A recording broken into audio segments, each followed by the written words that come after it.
할렐루야. 아멘. 우리 좌우에 계신 분들과 이렇게 인사하겠습니다. 참 아름다우십니다. 참 아름다우십니다.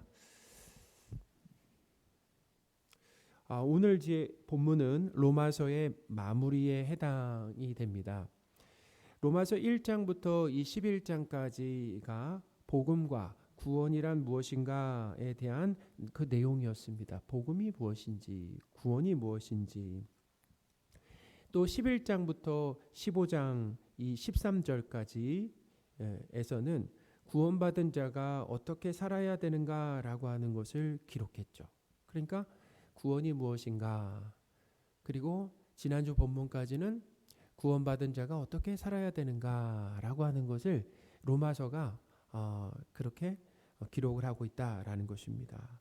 오늘 살펴볼 로마서 이 15장 14절부터는 이제 편지의 마무리와 그 인사에 해당한다라는 거예요. 이제 편지를 바울이 이제 마무리를 하는 거죠. 바울은 이 편지를 마무리하는 그 내용을 시작하면서 로마 교회 성도들이 복음에 대한 지식이 풍부하고 또 그에 걸맞는 선한 삶이 가득하다라고 확신을 했습니다. 또한 바른 신앙과 삶으로 서로 가르치면서 건면할 수 있는 그런 실력을 갖췄다라고 했죠. 14절입니다. 형제들아, 내 형제들아, 너희가 스스로 선함이 가득하고 모든 지식이 차서 능히 서로 권하는 자임을 나도 확신하노라. 아멘. 내 신앙이 굳건하게 세워지는 것과 내가 가진 신앙을 누군가에게 전해주며 가르치는 것은 별개의 문제죠. 또 다른 차원의 일이다라는 거예요. 나도 잘하고 남도 잘하게 만드는 그 코치나 교사는 아무나 할 수 없는데 로마 교회 성도들은 성숙한 신앙으로 서로 가르치며 권면을 했다라는 거죠.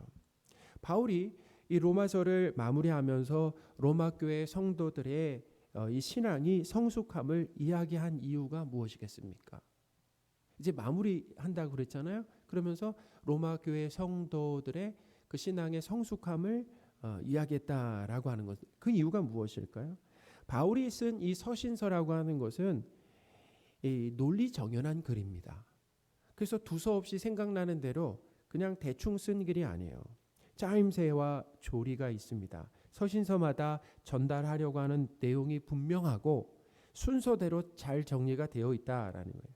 그러니 우리는 서신서를 읽을 때 바울이 여기서 왜 이런 이야기를 꺼내는지 질문하면서 읽어야만 바른 의미를 알 수가 있다라는 것입니다. 성경 특히 서신서에 이 한두 구절만 뚝 떼어, 그러니까 전체와 연결하지 않고 한두 구절만 뚝 떼어서 전체와 연결하지 않고 부분으로 읽으면 안 된다라는 거예요. 그러니까 아전인수식 해석이 될 수 있다라는 것입니다. 그러니까 이 본문의 내용을 큰 그림과 통으로 전체로 이렇게 파악하고 부분과 연결해서 해석해야만 저자의 의도와 뜻을 알게 된다라는 거예요. 바울은 이 로마 교회 성도들의 마음에 들기 위해서 그들의 신앙이 좋은 것처럼 부풀리거나 아니면 아첨하는 것이 아니다라는 거예요. 로마 교회는 이 바울의 표현대로 믿음의 내용이나 삶에 있어서 성숙했다라는 거예요. 로마서 1장 8절입니다. 먼저 내가 예수 그리스도로 말미암아 너희 모든 사람에 관하여 내 하나님께 감사함은, 하나님께 감사하는 내용이 있습니다. 너희 믿음이 온 세상에 전파됨이로다. 아멘. 이 로마 교회의 믿음은 온 세상에 이렇게 소문날 정도로 성숙했다라고 하는 것을 알 수 있는 거죠. 이게 시작부터 얘기하잖아요. 로마서 1장 8절에서. 그러니까 아주 벌써 오래전에 이제 설교했던 내용이라 아마 우리가 잘 기억이 안 날 수 있지만 로마서 1장 8절에 로마 교회가 어떠했는가라고 하는 것을 이제 보여주는 거죠. 이런 거예요. 성숙한 거하고 교회 안에 갈등, 어떤 문제가 있는 것은 다른 거죠. 왜냐하면은 성숙한 교회라고 해서 갈등이 없진 않아요. 성숙한 교회는 갈등을 잘 넘어가는 거죠. 성숙하지 못한 교회는 갈등으로 인하여서 문제가 더 커지는 거 아니겠습니까? 로마 교회도 마찬가지였다라는 거예요. 로마 교회 이 이 믿음이라고 하는 것, 온 세상에 소문날 정도로 성숙했다라는 것을 알 수 있죠. 로마 교회 믿음이 소문날 정도로 좋아도, 자, 이렇게 좋잖아요. 좋아도 바울은 복음을 반복해서 다시 들어야 한다라고 했습니다. 자, 이렇게 신앙이 좋은데 뭘 다시 반복해서 들어야 된다고요? 복음을 반복해서 들어야 된다라고 했어요. 우리는 보통 복음하면 예수님의 그 십자가와 이 부활의 그 이야기는 교회 밖에 있는 사람들, 곧 이 비신자들이 들어야 된다라고 이렇게 생각을 하잖아요. 그런데 바울은 이 편지의 시작 부분에서도 밝힌 것처럼 로마 교회 성도들에게 복음을 전하기 위해서 서신을 썼다라고 기록을 하고 있습니다. 복음을 전하기 위해서. 자, 로마서 1장 15절입니다. 그러므로 나는 할 수 있는 대로 로마에 있는 너희에게도 복음 전하기를 원하노라. 아멘. 명확하게 복음을 전하기를 원한다라는 거예요. 그러니까 복음은 비신자들뿐만 아니라 성도들에게도 필요하다라는 거예요. 복음을 자주 들어야 하고 복음에 대한 지식에서 자라며 깊어져야 한다라는 것입니다. 복음을 자주 들어야 돼요. 복된 소식이죠. 이 복된 소식을 자주 들어야 합니다. 예수님 이야기죠. 복음의 핵심 내용은 예수님의 이야기잖아요. 그 이야기를 계속 들어야 돼요. 자주 들어야 돼요. 복음에 대한 지식이 어때요? 자라야 되고 깊어져야 된다는 것입니다. 복음을 말하고 복음으로 생각하고 복음으로 행해야 된다라는. 그래서 설교는 복음 곧 예수님에 대한 내용이 중심이 되어야 된다라는 것입니다. 예수님이 누구신지와 예수님의 성품과 예수님께서 과거에 하신 일들 그리고 현재 하고 계신 일. 그 예수님은 과거에 하셨잖아요. 예를 든다면 과거 예수님의 십자가와 예를 든다면 부활이 있다라고 한다면은 현재 예수님이 하시는 일도 있어요. 성령 하나님으로 우리 안에 와 계셔서 하시는 일들이 있잖아요. 그리고 앞으로 하실 일들이 있는데 그것을 계속 설교를 통해서 어떻게 말씀을 들어야 돼요. 복음의 말씀을 계속 들어야 된다라는 거. 설교가 예수님을 제쳐놓고 예수님을 빼놓고 윤리 도덕만 강조하고 교훈적인 이야기로만 채워지면은 기독교 설교가 아니다라는 것입니다. 우리의 능력으로는 자 윤리 도덕적인 설교를 해도 한번 보세요. 우리의 능력으로는 하나님의 뜻에 온전히 순종할 수가 없습니다. 그럴 수가 없어요. 말씀을 들으면 들을수록 좌절할 수밖에 없어요. 왜냐하면 우리가 일주일 동안의 삶도 그렇잖아요. 보면은 순종으로 채우기보다는 다 불신과 불평과 불순종으로 채우다가 이 자리에 온 거 아닙니까? 그러니까 우리의 능력으로는 힘과 능력으로는 하나님의 뜻에 순종할 수도 없고 순종하더라도 우리에게 순종이 나타나더라도 자신을 자랑하거나 날 자랑하는 거예요. 기특하게 여기는 것입니다. 그리고 다른 사람을 정죄하는 그런 잘못된 쪽으로 가게 되어 있다라는 것입니다. 설교는 예수님의 복음을 말해줘야 합니다. 복음의 내용을 간단하게 말씀드리면 그 기쁜 소식을 간단하게 말씀드리면 무엇입니까? 예수님이 우리를 통치하신다라는 게 그게 복음입니다. 할렐루야. 예수님이 왕으로 우리를 통치한다. 주인으로 우리를 다스린다라고 하는 것이 그게 복음이라는 거예요. 조금 더 설명을 해드리겠습니다. 예수님은 택한 백성의 죄를 대신해서 십자가에서 죽으시고 3일 만에 다시 살아나셨습니다. 택한 백성이 하나님의 은혜로 예수 그리스도를 믿게 되는 거예요. 하나님의 은혜로 믿게 된다는 것입니다. 믿음으로 죄사함과 하나님의 자녀가 됩니다.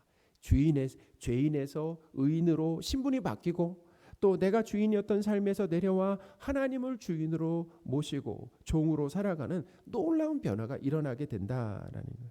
부활하신 예수님은 성도 안에 오셔서 부활하신 예수님이 어디에 오셨다고요? 성도 안에 오셔서 함께 사시면서 왕으로 통치하신다라는 겁니다. 그래서 순종할 수 있도록 도우신다. 하나님 나라 천국을 경험하게 하신다라는 거예요. 복음의 결과라고 하는 것은 어떤 일이 일어나면 복음으로 인하여서 예수님을 믿고 순종하게 되는 일들이 일어나게 된다라는 거죠. 그러므로 성도는 하나님께서 은혜로 베풀어 주신 구원과 또 순종하며 살게 하시는 것에 하나님께 늘 감사하며 찬양하는 삶을 살게 된다라는 거죠. 복음 설교의 이 반대는 사람이 중심이 되는 겁니다. 사람이 중심이에요. 하나님이 중심이 아니라 사람이 중심이 되고 사람의 선행을 강조하면서 순종한 자신을 기특하게 여기며 자랑하게 된다는 거예요. 자꾸 자신을 드러내려고 한다는 것입니다. 신앙생활을 제대로 못하는 사람을 볼 때 어떻게 해요? 쉽게 판단하고 정죄하는 이런 거예요. 나는 잘하는데 너는 왜 못하냐라고 하는 식이라는 것입니다. 잘못된 거죠. 하나님 잘한다라고 한다면 어떻게 잘하는 겁니까? 하나님의 은혜로 잘하는 건데 마치 내가 노력해서 잘하는 것처럼 나를 어떻게 드러내고 못하는 사람을 정죄하는 그런 일들. 이게 잘못된 방향 아니겠습니까? 복음 설교는 예수님이 중심이 되는 거예요. 예수님이 중심이고 주인이시고 성도가 순종할 수 있도록 성령 하나님이 전적으로 도우심으로 하나님을 찬양하고 감사하라고 하는 내용이 핵심이다라는 것입니다. 의지가 강하고 도덕적으로 기준이 높고 자신을 드러내고 싶은 마음이 강한 사람은 바리새인들처럼 겉보기에는 말씀에 순종을 잘하는 모습이 나타나게 된다는 것입니다. 그러나 순종의 동기가 하나님 사랑과 이웃 사랑에 있는 것이 아닙니다. 복을 받거나 복을 받기 위해 순종하거나 아니면 벌 받지 않으려고 순종하거나 자신을 드러내기 위한 열심으로 순종하는 것입니다. 그런 순종은 사람은 속일 수 있어도 하나님은 속이지 못한다라는 거예요. 예수님이 율법에 열심히 순종했던 서기관들과 바리새인들에게 뭐라고 말씀하셨냐면 칭찬하신 것이 아니라 겉은 깨끗이 하되 그 속에는 탐욕과 방탕으로 가득하다라고 말씀하셨어요. 마태복음 23장 25절입니다. 화 있을진저 외식하는 서기관들과 바리새인들이여 잔과 대접에 겉은 깨끗이 하되 그 안에는 탐욕과 방탕으로 가득하게 하는도다. 아멘. 성도는 예수님의 복음으로만 믿음이 자라며 바른 동기로 행할 수가 있습니다. 그러니 복음을 반복해서 들으며 인본주의와 율법주의, 곧 사람이 중심이 되고 사람을 높이려는 잘못된 방향으로 흘러가려는 내 신앙을 복음으로 바로잡는 것이 필요하다는 것입니다. 로마서 14장, 우리가 길게 설계했지만 로마서 14장 15절의 내용을 봐도 로마 교회 안에 어떤 일이 있었습니까? 믿음이 강한 그룹과 믿음이 약한 그룹과의 갈등과 불화가 있었잖아요. 갈등과 불화의 원인이 무엇입니까? 하나님의 은혜를 강조하지 않고 사람의 열심과 행위에 집중했기 때문이다라는 거예요. 하나님이 하신 일을 마치 내가 한 것처럼 교만하면 다른 사람을 판단하고 정죄하며 갈등할 수밖에 없다라는 것입니다. 그러니 로마 교회 성도들도 복음을 다시 들어야 하는 겁니다. 바울은 편지의 마지막 부분에 로마 교회에 편지를 쓴 이유를 밝혔어요. 그들이 알고 있는 복음을 다시 생각나게 하려고 썼다라고 했죠. 오늘 말씀의 제목입니다. 그들이 알고 있는 복음을 모르는 게 아니에요. 다시 알고 있어야 생각나는 거예요. 알고 있는 복음을 다시 생각나게 하려고 썼다라고 했습니다. 로마서 15장 15절입니다. 그러나 내가 너희로 다시 생각나게 하려고 하나님께서 내게 주신 은혜로 말미암아 더욱 담대히 되려 너희에게 썼노니. 아멘.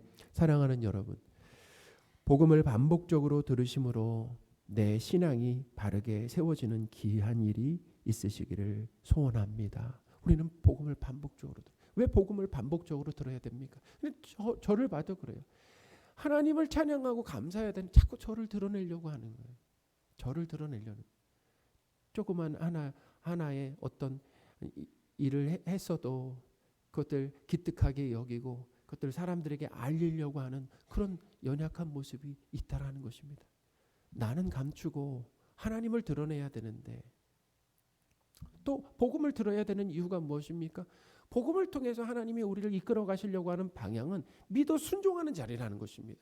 그런데 그렇지 않고 끊임없이 나도 모르게 하나님의 뜻은 온데간데 없이 내 뜻을 붙들고 내 뜻을 이루려고 하는 그런 삶이 스멀스멀 자연스럽게 계속해서 올라온다는 것입니다.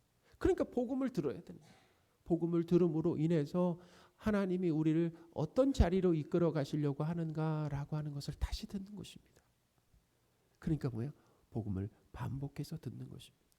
하나님이 우리를 사랑하신다라는, 하나님이 우리를 사랑하시고 하나님께서 우리를 세우시기 위해서 열심히 일하신다라고 하는 그 내용을 들어야 되는, 그래야 다시 힘이 난다라는 것입니다. 할렐루야. 복음을 들어야 돼요. 이어서 바울은 하나님의 은혜로 자신이 이방인을 위하여 예수님의 일꾼이 된 것을 언급했습니다. 16절입니다. 이 은혜는 곧 나로 이방인을 위하여 그리스도 예수의 일꾼이 되어 아멘. 바울은 복음을 생각나게 하려고 편지를 기록했다, 썼다라고 말하면서 자신이 하나님의 은혜로 이방인을 위하여 예수님의 일꾼이 되었다라고 했습니다. 스스로 일꾼된 것이 아닙니다. 스스로 일꾼된 것이 아니라 예수님의 부르심과 임명으로 일꾼이 된 거다라는 거예요. 예수님께서 바울을 일꾼으로 세우신 것을 여기서 바울이 말하는 이유가 무엇이겠습니까? 왜 이야기를 바울이 꺼내는 거예요? 바울은 로마 교회를 개척하지 않았습니다. 로마 교회 성도들을 복음으로 가르칠 책임과, 개척하지는 않았지만 로마 교회 성도들을 복음으로 가르칠 책임과 권위가 있음을 알리기 위해서 나는 누가 세웠다라는 거예요? 예수님이 세우셨다라고 이야기를 하는 것입니다. 또한 바울이 로마 교회에 쓴 이 서신이 자기 개인의 주장이 아니라 하나님의 말씀이기 때문에 공적으로 받아라, 하나님의 말씀으로 받아라라고 하는 의미에서 이야기를 하는 것이다라는 거예요. 제가 연소하고 우리 성도분들보다 참 연소하고 젊어도 성도분들이 저의 설교에 귀를 기울여 주시는 이유가 무엇입니까? 먼저 하나님이 저를 목사로 세우시고 삼능교회에 보내셨다라고 하는 그 믿음과 인정이 있기 때문이 아니겠습니까? 세상의 목회자는 두 부류로 나눠집니다. 하나님께서 불러서 목사가 된 사람과 하나님이 부르시지 않았는데 스스로 목사가 된 사람들이 있습니다. 두 부류예요. 그래서 목사인 저도 늘 가끔 하는 질문이 있어요. 내가 좋아서 목회자가 된 것인가? 하나님이 불러서 목사가 된 것인가? 라는 거죠.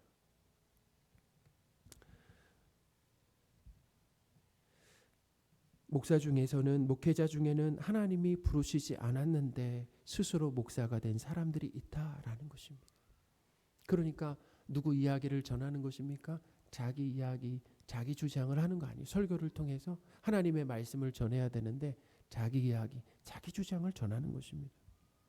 바울은 이방인을 믿어 순종하게 하려고 하나님께서 세운 목회자이기 때문에 자기를 세웠어요. 근데 일꾼으로 세웠는데 뭘 하기 위해서 세웠냐면은 이방인들을 믿게 하는 거예요. 그리고 믿어서 순종하게 하려고 자신을 세웠다라는 것입니다.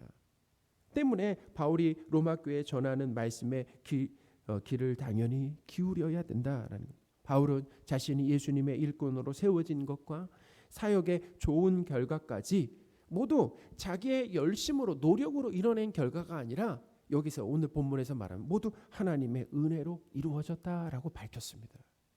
대단한 사역의 결과 앞에 자신의 노력과 열심으로 이뤘다고 자신을 드러내며 자랑한 것이 아닙니다. 그럴 만한 상황이었어요. 근데 그렇게 하지 않았어요. 하나님의 은혜와 능력으로 가능했다라고 고백을 했습니다. 17절과 18절입니다. 그러므로 내가 그리스도 예수 안에서 하나님의 일에 대하여 자랑하는 것이 있거니와 그리스도께서 이방인들을 순종하기 위하여 나를 통해서 역사하신 것, 나를 통해서 역사하셨다, 일하셨다라는 것, 나를 통해서 일하셨다라는 것.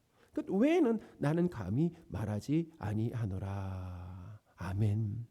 바울의 자랑거리라고 하는 것은 예수 그리스도께서 자신을 통해 역사하시고 일하신 것이다라는 것입니다.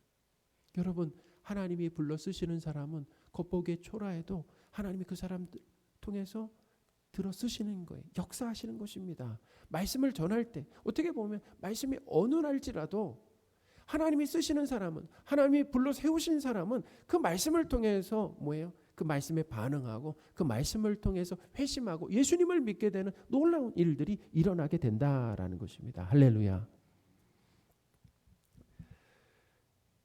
또한 바울의 입에, 그러니까 하나님은 바울과 함께 하셔서 바울의 입에 전할 말을 넣어주시고 열심히 수고하게 하셨어요.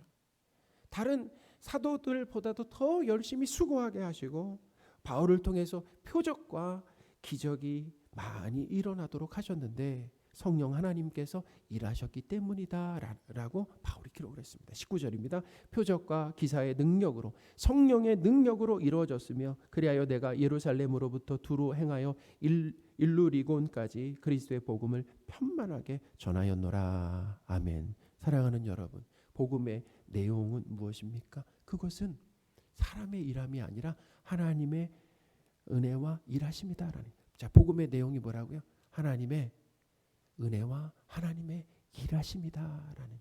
우리의 일함이 아니라는 하나님의 일하심. 우리는 일하거나 선행이 없는데 구원을 받았습니다. 자격이 없는데 하나님의 세우심으로 직분을 받고 예수님의 일꾼이 되었습니다. 또한 예수님은 일꾼인 우리를 통해서 일하시며 역사하심으로 사역에 좋은 열매들이 열리게 하신다라는 거예요. 복음의 내용이 하나님의 은혜와 일하십니다라고 하는 것을 잘 배우시기 바랍니다. 마지막으로 복음의 이 결과만 말씀드리겠습니다. 복음이 선포되면 어떤 일이 일어나냐면은 예수님을 믿고 순종하게 된다라는 거예요. 바울도 이방인을 위한 사도로 부름받아서 성령의 능력으로 한 일이 이방인들이 예수님을 믿고 순종하는 일이었다라는 것입니다. 자, 18절입니다. 그리스도께서 이방인들을 순종하게 하기 위하여 나를 통하여 역사하신 것 외에는 내가 감히 말하지 아니하노라. 아멘. 바울은 복음을 통해 예수님을 믿고 순종하게 되는 일이 일어난다라고 했습니다.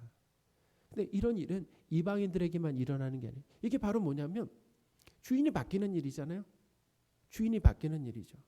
내가 주인이 되어서 내 마음대로 살았던 사람이 이제 예수님을 주인으로 모시고 예수님의 말씀에 순종하는 종이 되었다라고 하는 건 주인이 바뀌었다라는 놀라운 사건 아니겠습니까? 기적적인 일이 일어난 거잖아요. 복음을 통해서 말이죠. 근데 이런 일들은 바울의 삶에서도 일어났다. 동일하게 일어났다라는 것입니다. 바울의 삶도 예수님을 믿고 순종하는 삶으로 나타났습니다. 오늘 본문의 이제 마지막 부분에서 바울은 그리스도의 이름을 부르는 곳에는 복음을 전하지 않겠다라고 했어요. 자, 중요합니다. 왜 또 갑자기 이런 이야기를 하는가라고 하는 게 중요해요. 자, 20절입니다. 또 내가 그리스도의 이름을 부르는 곳에는 복음을 전하지 않기를 힘썼노니 이는 남의 터 위에 건축하지 아니하려 함이라. 아멘. 20절 말씀은 복음이 전해지지 않는 곳에 복음을 전하겠다라고 하는 그런 확고한 의지가 담겨 있는 것입니다. 아, 복음이 전해졌어? 그러면 아직 복음이 전해지지 않는 곳이 많기 때문에 그곳에 가서 복음을 전하겠다라고 하는 그 확고한 의지가 담겨 있어요. 그러니까 바울의 이 선교 범위와 계획이라고 하는 것은 보면 바울이 스스로 결정한 게 아니에요. 어디서 결정이 됐냐면 하나님의 말씀을 통해서 바울의 선교 계획이 짜졌고 그리고 선교 계획이 그렇게 짜진 계획에 순종하는 것이다라는 거예요. 자, 그 말씀이 바로 21절에 나오는 겁니다. 20절과 21절은 이렇게 연결되어 있는데 21절 말씀은 이사야 52장 15절을 인용한 말씀이다라는 거예요. 이 말씀도 내용에 보면 받지 못한 자들이 볼 것이다. 듣지 못한 자들이 깨달을 것이다라고 했어요. 그러니까 바울은 이 말씀에 순종해서 복음을 듣지 못한 사람들에게 복음을 전하겠다. 라고 어떻게 해요? 순종한 것이다라는 거예요. 21절입니다. 기록된 바 주의 소식을 받지 못한 자들이 볼 것이요 듣지 못한 자들이 깨달으리라 함과 같으니라. 아멘. 바울이 20절을 얘기한 이유가 뭐라고요? 21절에 이사야 말씀에 순종하기 위해서 20절 말씀, 그러니까 그리스도의 이름을 부르는 곳에는 복음을 전하지 않겠다라고 말한 것이다라는 것입니다. 그러니 바울의 삶에도 예수님을 믿고 어떤 삶이 나타났다고요? 바로 하나님의 말씀에 순종하는 삶이 나타나게 되었다라는 것입니다. 말씀을 정리해 드리겠습니다. 복음은 하나님의 은혜와 일하심으로 이루신 구원이다라는 거예요. 거기에 사람의 노력과 열심이 낄 자리가 없습니다. 예수님을 믿고 예수님의 일꾼이 되어 열매 맺는 것은 하나님의 은혜와 일하심으로 이루어지는 일이다. 그런 면에서 복음은 은혜의 옷을 입고 있는 것이죠. 복음은 어떤 옷을 입고 있다고요? 은혜의 옷을 입고 있다라는 거예요. 복음의 결과는 예수님을 믿고 순종하는 삶으로 나아가게 된다라는 것입니다. 주인이 바뀌는 겁니다. 내가 내 삶의 주인이 되어 나를 믿고 내 마음대로 살았던 지옥 같은 삶에서, 지옥 같은 삶에 그렇게 살면 안 되는 이유가 뭐냐면 지옥 같은 삶에서 예수님을 주인으로 모시고 순종하는 천국의 삶을 경험하는 것. 그게 복음의 결과다라고 하는 것을 오늘 본문에서 가르쳐 주고 있습니다. 이런 내용이 복음이기 때문에 복음을 계속 듣고 복음으로 우리의 신앙이 바르게 세워져야 한다라는 것입니다. 신앙이 바로 세워지면 하나님의 일하심과 열심을 알게 되는 것입니다. 그러면서 뭐예요? 나를 드러내면서 나를 드러내고 높이는 것이 아니라 하나님을 찬양하며 하나님께 감사하는 자리로 가게 되는. 그리고 또 어디로 가는 것입니까? 바로 하나님 순종하는 삶으로 나아가게 된다라는 것입니다. 복음을 듣는데 열심을 내시는 저와 여러분들이 되셨으면 좋겠습니다. 하나님은 우리에게 복음을 전해주고 계신다라는.